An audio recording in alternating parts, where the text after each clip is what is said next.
Om Sang Saraswati Namaha. Namaste. Namaste, everyone. On page 259, Dashavo Adhyaya Dhyanam.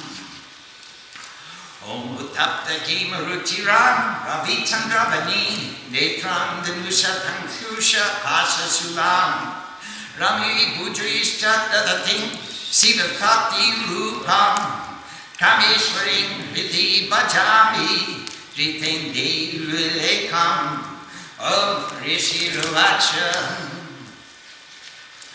Nishumbam Niyutam Krishpa Prataram Pran Samhitam Hanimanda Palam Chela Shumba Krudo Padipacha Palabali Paduste Twam Madhurge Garbhavaka Anyasam Balamyasrityam Yudyase Yatimani Devyuvacha Ekrivaham Chigatyatra Dvitiyakam Amamara Hoshita Dishtamayeva Vishantyo Bhakti-Udaya Tathasthavasata Devyo Pramani Pramutavakam Tashyadhyastano Jagmur Ekri Vasita Jandika Devyuvacha Aham Vimuchya Bhakuviriha Rupragi Yadaskita Tasamrita Maikriva Stishtavya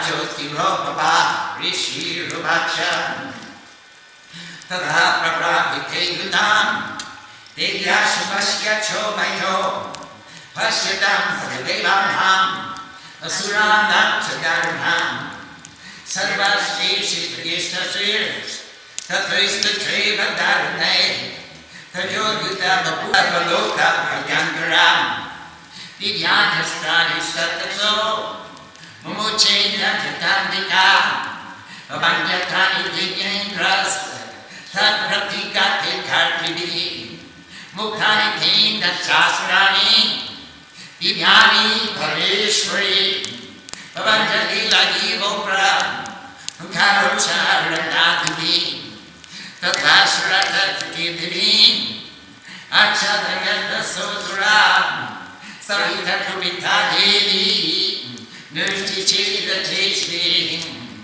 Chine Tanusi Dindras Tathasaki Matadate Chite Devi Chakrina Tamakasha Kristita Tathakaka Upalaya Shatachandram Chubanimat Abhyadavattada Devi Dvakanama Kuteshwara Tashyapatata Kevasu Kargan Chichida Chandika Tanmukti Siddhi Panirs Charma Chakra Ramalan Tatashpata Dadiyas Chinandava Visardi Jagrata Mukrapuram Ambika Nidadodeta Titedas Vatatastasya Mudgaram Yishiteshaver Tatapi Sogyadavatam Mushti Mugyamya Kekaban Samushti Patrikamasa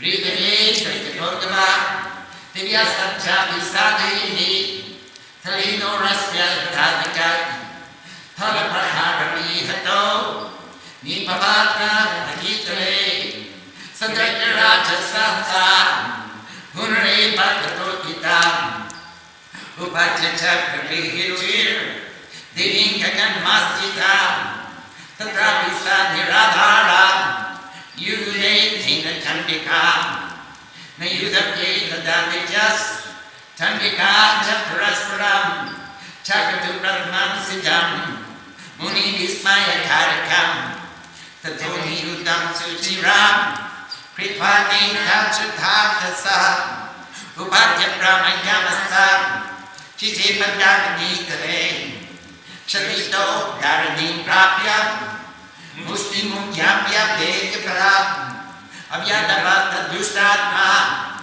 Chandika Nida Nechaka Tamayam Natato Devi Sarvajotya Jaleshwara Jagatyam Patakyamasa Vidvasu Dena Pakshasi Sagadasu Pavatorpyam Devi Sudra Pravikshata Chalakam Sakalam Vivim Sadidi Pansapagatam Tatha Prasanmakilam Adeta Sinduratmani Chikastaslavati Bhavam Nimalam Chabanam Papa Upadme Kasokane Pagam Samste Samandayu Sri Tomarga Bhatinyas Tata Sanskatra Bhatite Tato Devarganasame Harshani Marman Bhatasa Babuvan Hirati Tasmin Gandharva Lavitam Jadu Avadayan Satvivanye Namritakshap Suroganam Babuvan Yasatavata Suprabhu Divakara Tedwava Kasmika Santa Santa Dijani Tasvana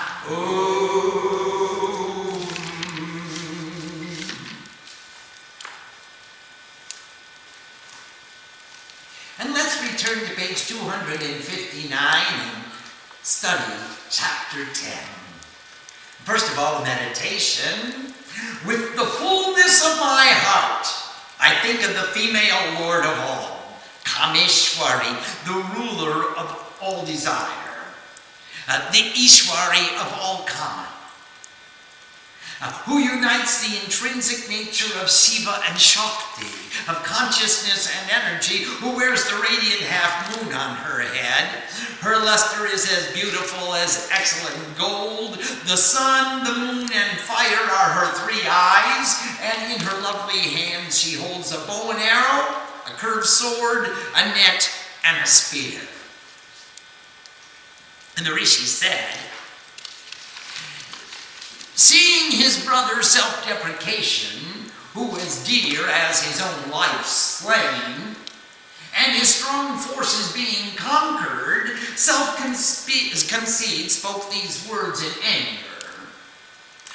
O reliever of difficulties, wicked and proud of your strength, do not show your pride to me. You fight by means of the strength of others.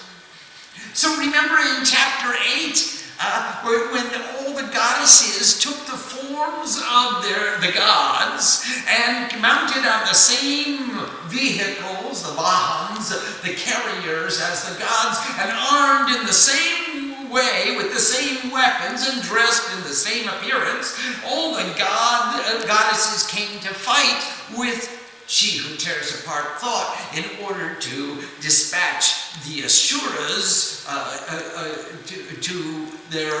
away from the earth and put the gods back in heaven. So they all came. So now here, Self-Conceit is saying, this isn't a fair fight. You've got all these goddesses. And you're defeating my whole army with your goddesses. Don't show your pride to me. You didn't do anything yourself. All these other goddesses have been defeating my armies. I'm going to fight with you. And the goddess said, I am the only one here in the perceivable world. No other exists beyond me. O wicked one, see as these manifestations of my energy enter into myself. So she replied to him, hey, I'm the only one here. There isn't another one. So why are you thinking that you're only perceiving duality? Self-conceit? Look at the reality. They'll all enter into me. They are manifestations of my energy. And then all the goddesses, led by Brahmani, the creative energy, dissolved into the being of the goddess, and there was only one existence in the perceivable world, the mother of the universe. She was the only one there. All the energies were withdrawn into her being, and she stood there with self-conceit, just the two of them. And the goddess said, I resided here in many forms which were manifestations of my energy. These have all been withdrawn by me, and now I stand alone, stand up to fight. There's no more duality. energy from all the manifestations have entered into her being. And now it's just the goddess against self-conceit. And the Rishi said, then the goddess and self-conceit began a dreadful battle while the gods and thoughts looked on. Look at the battle. How many times we fight it every day. Watch that battle. Remember, it is the goddess who is fighting on behalf of the gods. We have no such capacity to defeat self-conceit. All we can do is cry out, Ma! Please, please take all your energy away from self-conceit and make us divine again. Remind us of our divinity. With showers of arrows and sharp weapons and incredible missiles, the combat that engaged them was frightful to all the worlds. The Mother of the Universe discharged hundreds of divine missiles, which were cut by the Lord of Thought by his defensive weapons. And as many excellent missiles as were hurled by him were playfully cut by the Supreme Sovereign with fierce incantations of and other mantras. Then that thought covered the goddess with hundreds of arrows, and the goddess, in anger, cut his bow with her arrows. With his bow broken, the Lord of Thought took up his energy, but that was cut by the goddess with her discus while it was still in his hand. Didn't have a chance to fire off a shot. Then the Supreme Lord of Thought took his brilliant sword and shield bearing 100 moons. He's got, look at all the devotees self-conceit has. He's got the shield of devotees who are devoted to self-conceit, and he rushed toward the goddess.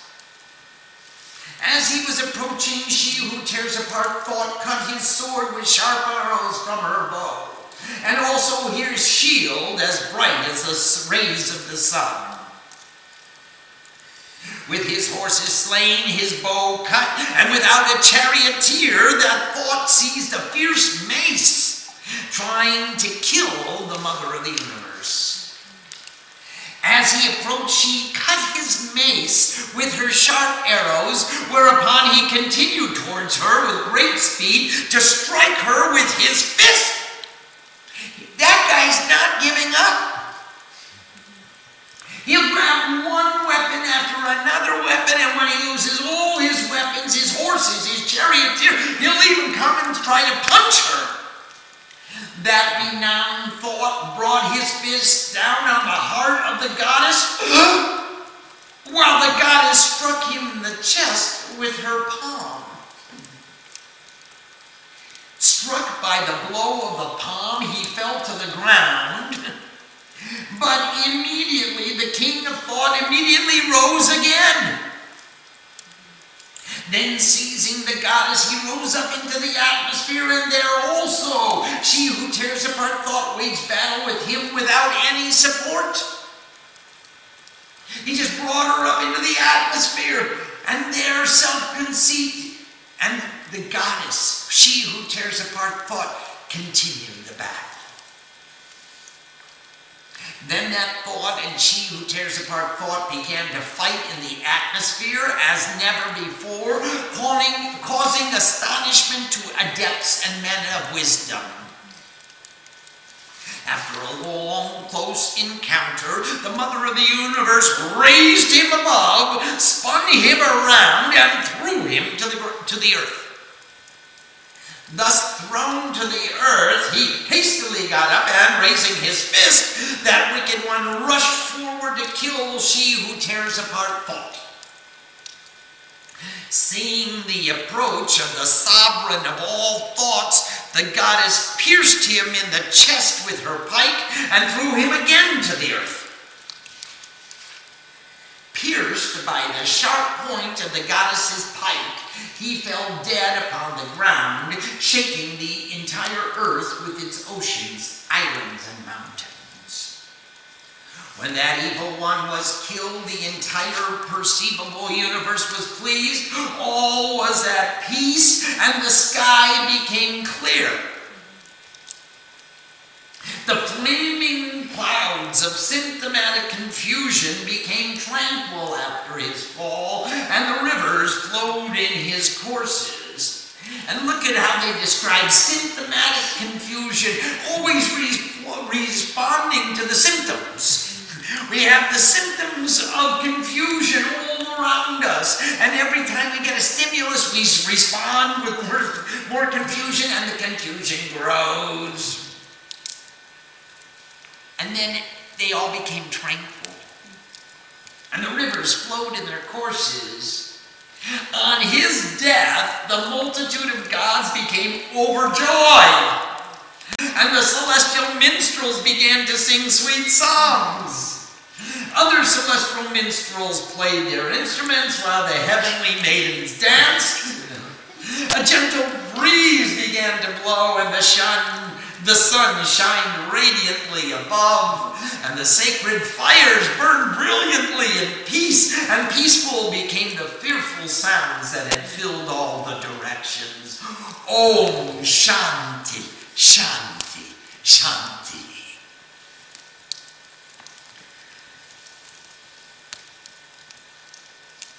Are there any questions? Please. Swamiji, what is the difference between Mahishasura in the second episode and Self-Conceit in the third episode? Well, Mahishasura is the Mahan, the great Isha, ruler of Asura, all the duality, or all the thoughts. All duality, everywhere, whether you think about it or not. And self-conceit and self-deprecation, our two brothers, self-deprecation is saying, poor me, I'll never get it right, I blew it again, I'm going to get scolded again, I'm in trouble, I'm not good enough, I'm not sufficient.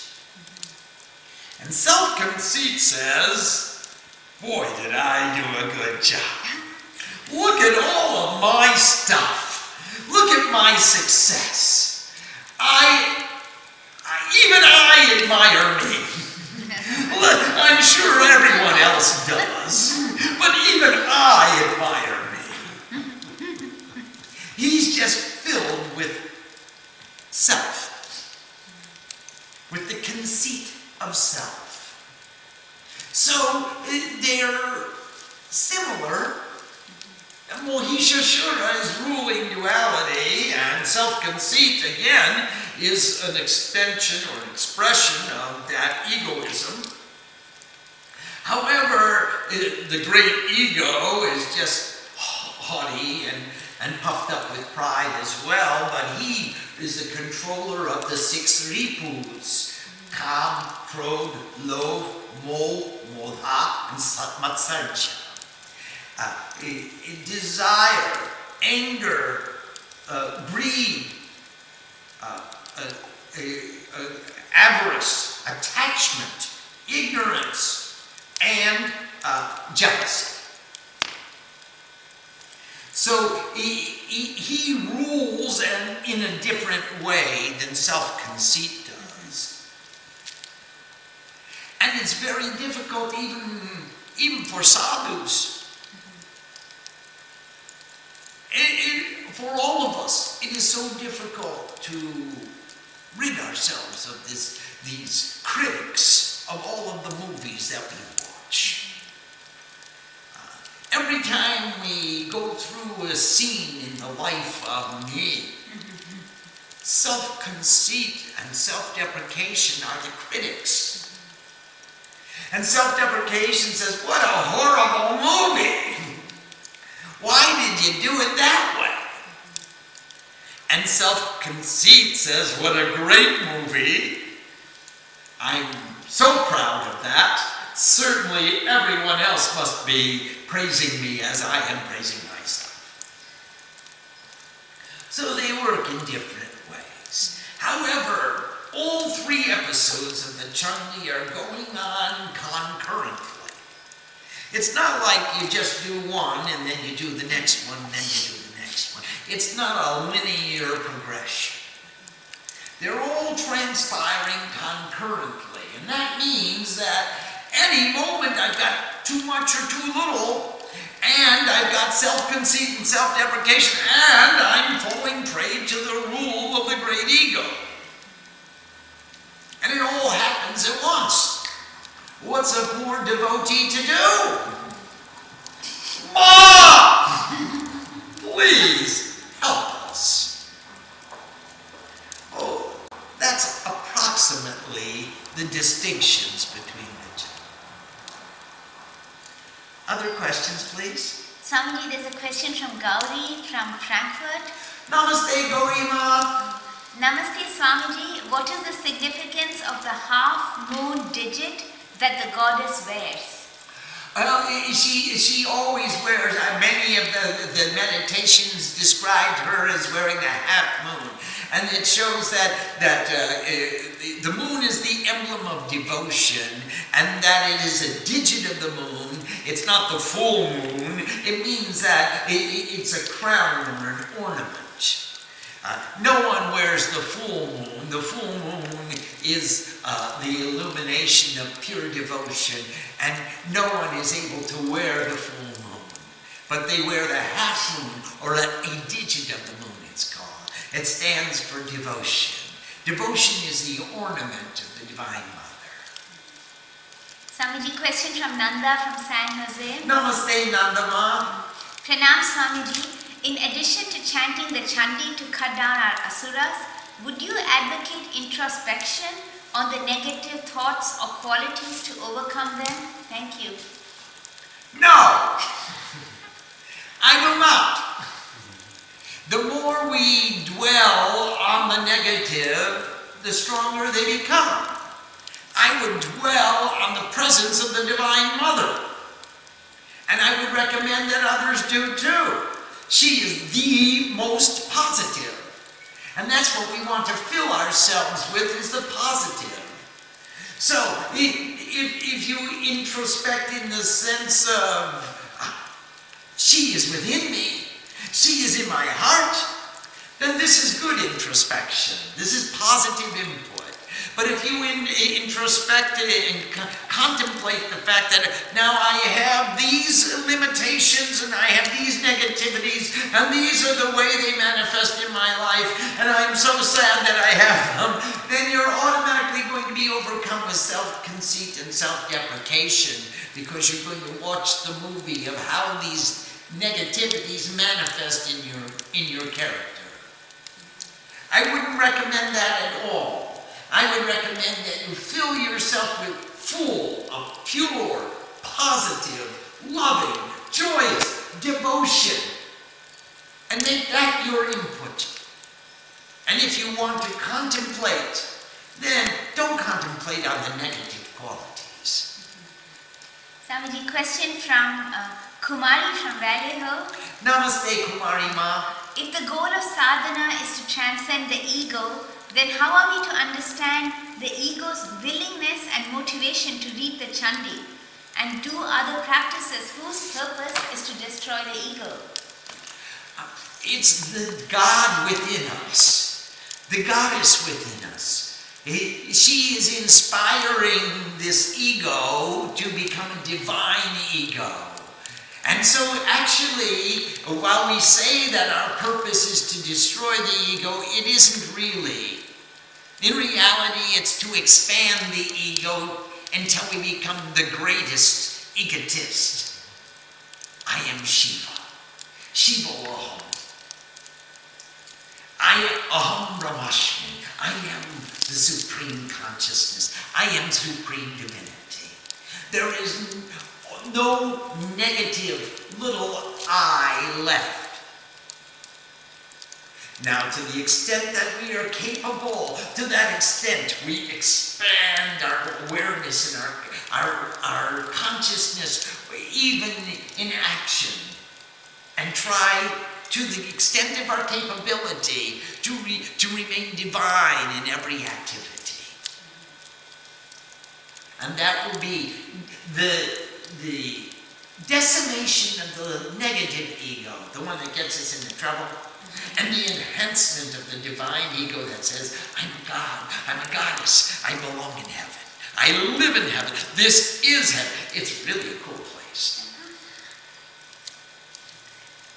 Sanjay, Kumari asks, according to many scriptures, two of the most central and devastating forces of the illusion of Maya are fear and guilt. Do these two appear in the Chandi? Lajja grina bhoy, ting takitenai. Your shame, your hatred, aversion, and fear. These three will not remain. Yes, these are all cut down in the various battles during the Chandi. If you want the specific verses, please send me an email and I'll show you where they're cut down. Swamiji, a question from Nilima from New Delhi. Namaste Nilima, Namaste Sanjay. Namaste Swamiji. Shum did not want to fight all the manifestations of the mother separately, but only her as one. What is the significance of this?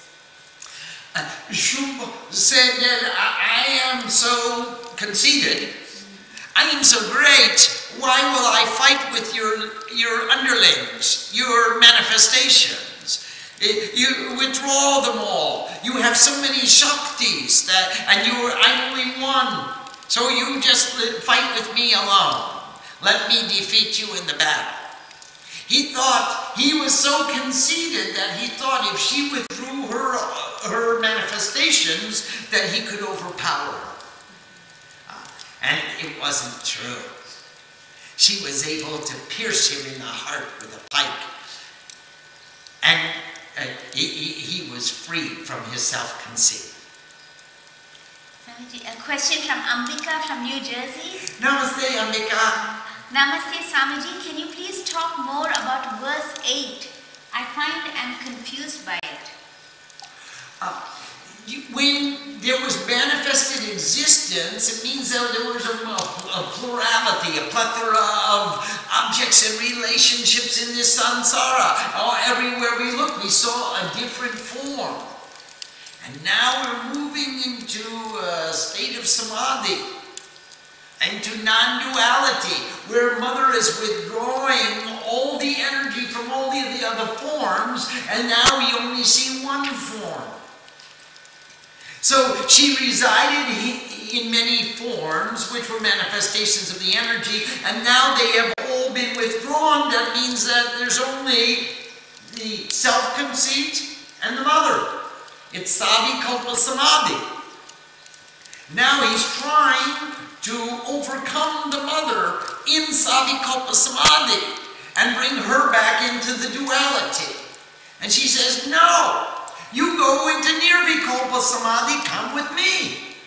How many of us resist going into that Nirvikalpa Samadhi? Even we are seeing her in Savikalpa, and yet we hold on to something and grab onto something of the world and say, Mother, you come back to the world with me, and my conceit will have no boundaries. I will be the Shaktiman. I will be the holder of the energy of the Mother of the universe.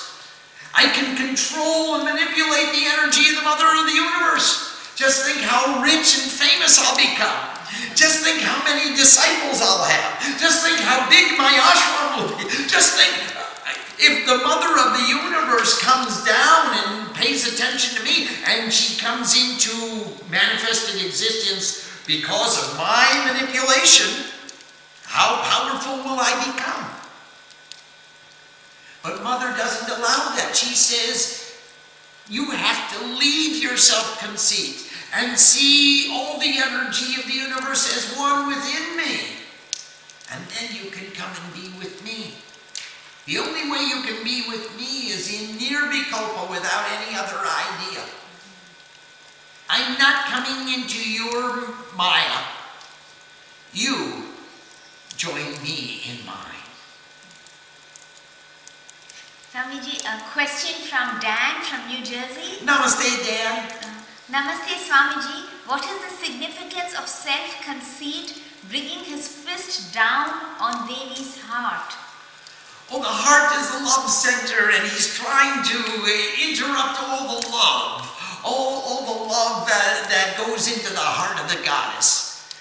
All the devotion from the devotees, he's striking that devotion. How many times do we get knocked off our path?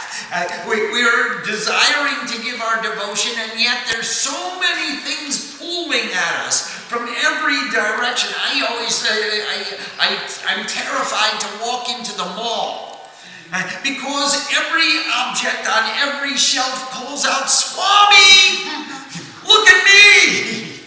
And sometimes I get dizzy because there's so many things calling me all at the same time. Which direction shall I look at first? How do I respond? I usually respond by sitting in the car. And when Mother has all of her purchases ready, I come in with a credit card at the end. But in the same way, he brought his fist down on the heart of the goddess. He's disrupting the devotion, the love in her heart. The love from all the devotees. Remember, this goddess resides within each and every one of us. He's not only slugging her, he's hitting each and every one of us, right in our devotion. Say, don't pay attention to her. If you can, bring her into your world, but don't leave this world. Don't you go join her.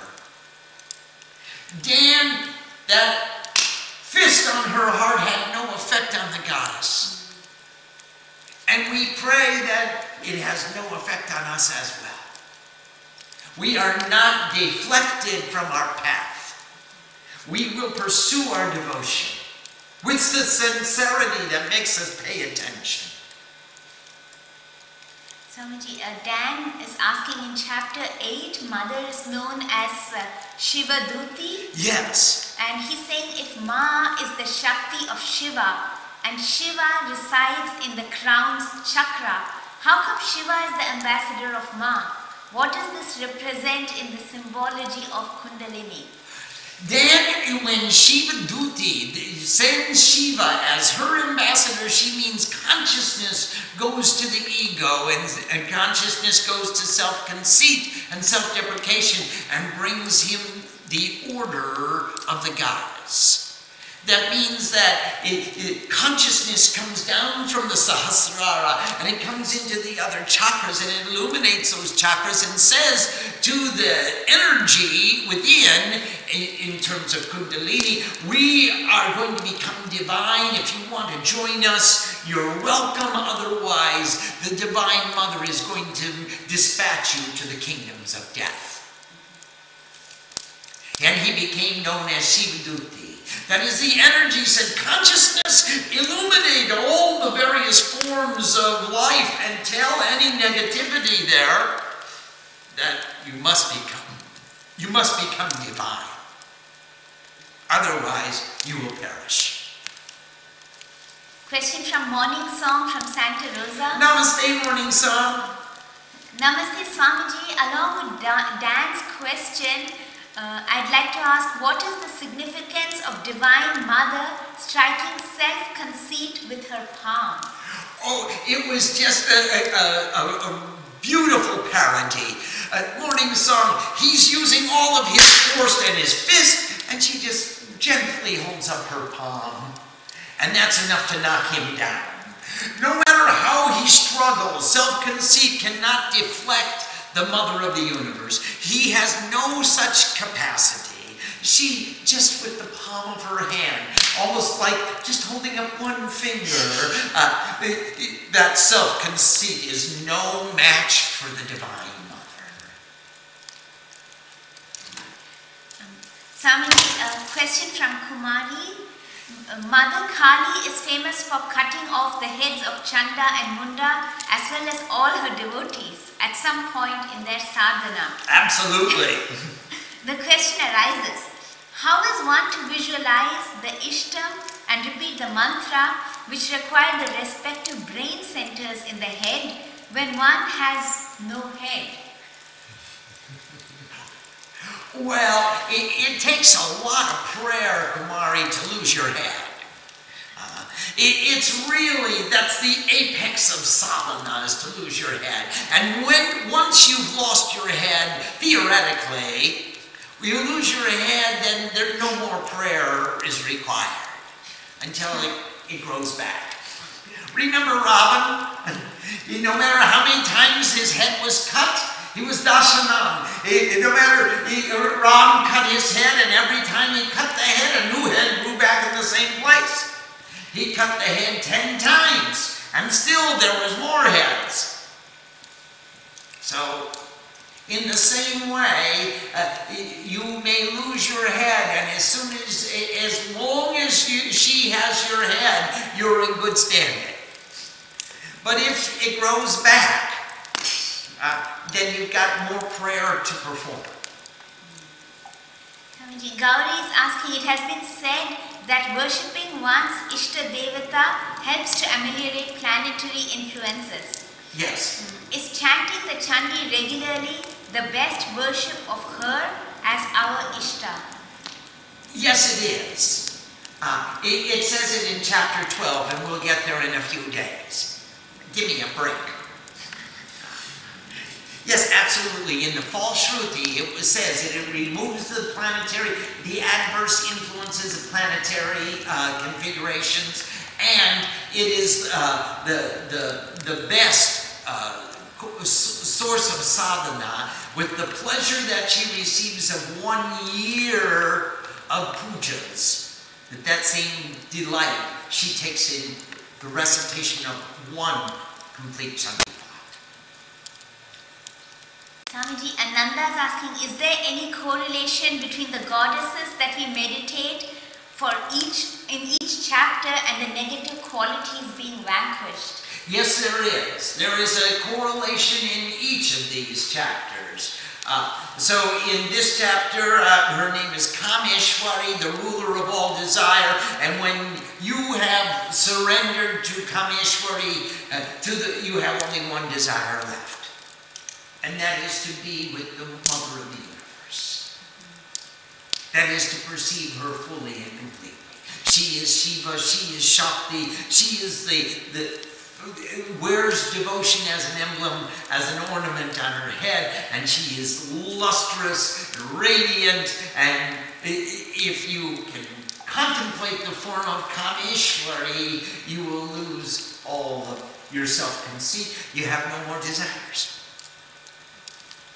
Swamiji, Ambikas asks, if Mother wants to take us to Samadhi, and we know this is what we truly want, why do we hold on to worldly objects and desires? What are we really afraid of? Well, the ego rebels when you say, I'm going to kill the ego. Because there is a sense within that existentialism, if I don't survive, then how can I enjoy the samadhi? I want to be there. So don't kill me completely. And let me be there so I can enjoy the samadhi, and then let me come back and become conceited about the fact that I've been in samadhi, and let me tell everybody about my samadhi, and then I could become very important in the eyes of society. So the ego is very, very devious. And it grabs onto something, any object, any thought he can, in order to try to sneak into samadhi while still being an ego. And that's what this is illustrating to us. How the ego, in his devious way, wants to sneak into the samadhi, even so that he can be there to tell everybody that he was there in samadhi. Swamiji, question from Usha from Canada. Namaste, Ushama. If we go back to the original desire, the bindu, will Devi destroy that also ultimately? And does that mean union or the end of a yuga or creation? And is there not always a new seed for creation? Yes, to all of that. All of the above. Usha, when we enter into the one desire to be with Mother, then we enter into Mother. And Mother enters into us. And we cease to act and interact in duality. And that is a prologue, a dissolution of the manifested existence. And then after that dissolution, there's another creation, and we come out of the dissolution. And we come into manifestation again, and if we're fortunate, we come back with the remembrance, with the memory of what it's like to be in Mahasamadhi, in that Mahapralaya, in that total dissolution. What it's like to be one with Sat Chit Ananda. And then we act in this incarnation, this next incarnation, as though we are emissaries of Sat Chit Ananda. So all the quicker we learn the process of how do I unite with God? And how do I go back into that Sat Chit Ananda? And what good karmas can I do here on this earth to inspire others to move towards that Sat Chit Ananda? So you're right. We enter into the desireless state of Bindu, and through the Bindu into Sunya. It's nothing. Into the empty, into the void, into the Sat Chit Ananda of non-duality. We become Nirakar.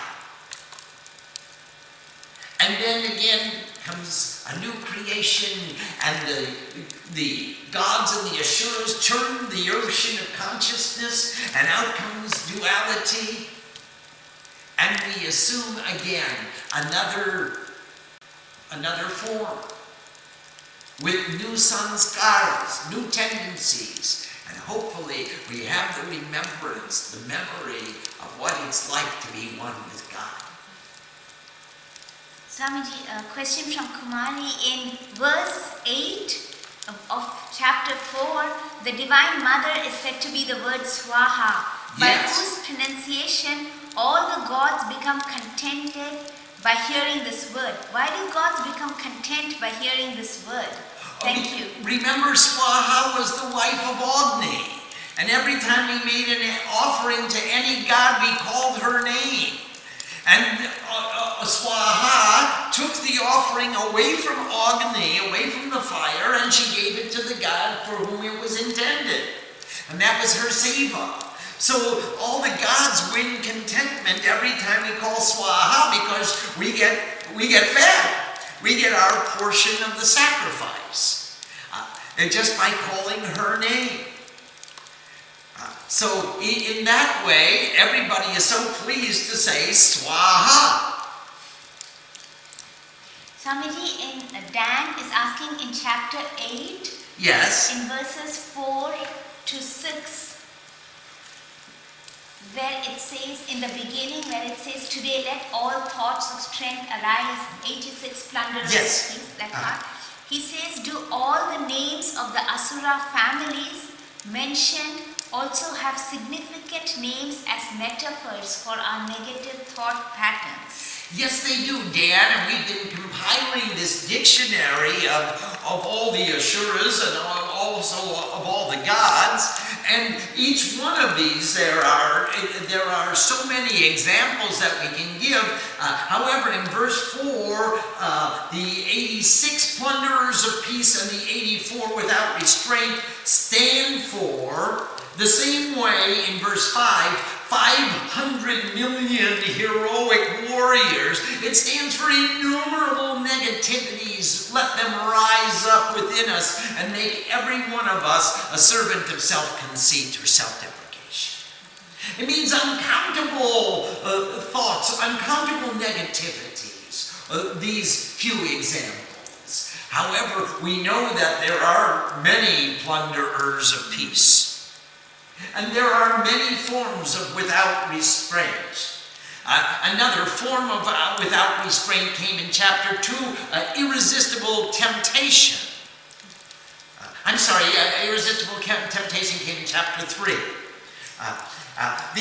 Without restraint, whenever we get that irresistible temptation, then it's difficult to restrain ourselves. It's difficult to resist. So now all of these asuras have various forms and various names, and they come to us in so many ways.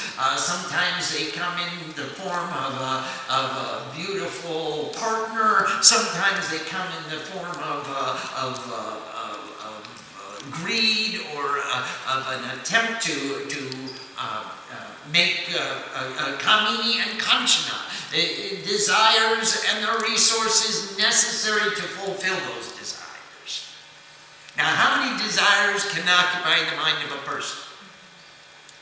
Innumerable desires. And so this is what they're suggesting by these numbers, Dan.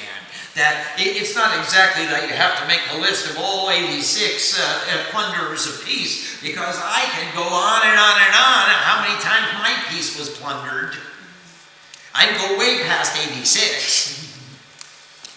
Or 84 without restraint. How many times have you been without restraint? How many times have you been tempted? Just innumerable times. Swamiji, Usha is asking in the first chapter. Yes, please. Can the forest be seen also as a symbol of the unconscious mind, where intuition and good thoughts have retreated, somewhat disconnected from the corrupted conscious mind taken over by bad thoughts? Absolutely. Very good analogy.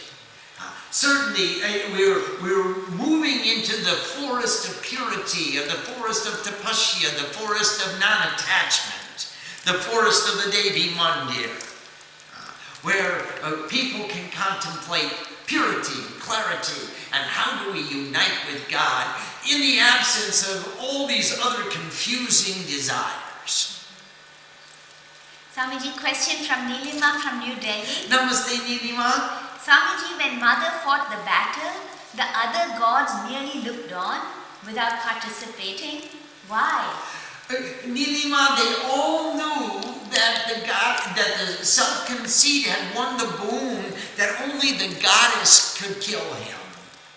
And now she had withdrawn her energies from all of manifested creation. Only the gods were there to look on, and the rest of the Asuras were in the audience. We ceased to be actors, and we became the witness of the actions of the Divine Mother. The Mother Nature was acting for the welfare of the gods. So she reminded us of our divinity, and we watched her as she slayed self-conceit. There's no way that I can slay my self-conceit. Nilima, I have only one option, and that is to pray to the Divine Mother that she slays my self-conceit. As long as I am here, my conceit will remain. How can I slay myself? My only alternative is to pray to her to take away the energy from this self-conceit and remind me that I'm divine. Swamiji, question on the Navarna Vidhi from Vishweshwar. Yes, Vish. In Rishyadi Nyasa, why do I bow to the pin cleave in the navel? What does this mean? There is a pin, just like the Kilakastab, and the pin was clean. Remember, we had Aim was the seed, Rim is the Shakti, and Kleem was the pin. So now we are, let's see where it says that. It says it, Aim is the seed, the beach. Cream is the Shakti, Kleem is the pin, the Kilakam. I'm looking at the Navarna Vidhi in the Rishyadi Nyesh. And that means every mantra, it has a beach, which is its seed, its root. It has a special Shakti, and it has a pin which opens the door to the secret.